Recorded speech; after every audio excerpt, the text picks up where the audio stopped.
অত্যন্ত গরিব মানুষ ছিলাম ভাই, আমি রাজমিস্ত্রি জুগাড়ি কাজ করতাম ভাই।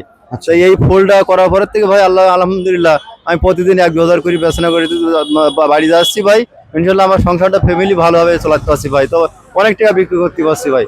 তবে ভাই আমি লোন তুলেছি ভাই, বুঝলেন, আমি 1-2 লাখ টাকা লোন তুলে আমরা এই গোলাপটা লাগাইছি ভাই। এই জমি আমার নিজস্ব জমি না, জমিটাও আমার লিসির ঋণের জমি ভাই। তারপরও আমি আলহামদুলিল্লাহ আমি খুব অনেক শান্তি সুখী আছি ভাই। প্রতিদিন আমি নগদ টাকা পাই, আমি ভালোভাবে মনে করেন বেচা কেনা করেছি ভালোভাবে, আমি টাকা আমার মনটা ভালো লাগে, ফ্যামিলি নিয়ে হাসি খুশি খুব শান্তিতে আছি ভাই। কতখানি জমিতে লাগাইছিলেন? ভাই এটা 15 কাঠা জমিতে লাগাইছি ভাই। তা ইনশাল্লাহ প্রতিদিন আমি 400-500 ফুল নিয়ে আসি প্রতিদিন।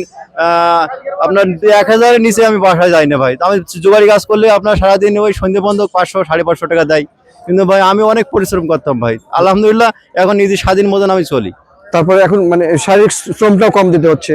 হ্যাঁ জি ভাই, জি ভাই, আমার ফ্যামিলি আমি ভালো মাছ গোশ ডিম, আমার ফ্যামিলি হাসি খুশি সবকিছু আমি বহন করতে পারছি ভাই। গোলাপ চাষ করে এখন সুখী হয়েছেন আপনি? গোলাপ চাষ করি ভাই, আমি অনেক সুখী আছি ভাই। তো আমি দোয়া করি যারা চাষি আছেন গোলাপ চাষি, তারা এরকম লাভবান হয়েছে, তারা যাতে আরো লোকে চাষি গোলাপ লাগায়, তারা আমার মতন কষ্ট থেকে নিবারণ হয়ে সুখী হতে পারে, আমি এটা দোয়া আপন করি। আপনার নাম কি এবং কোন কোন গ্রামে?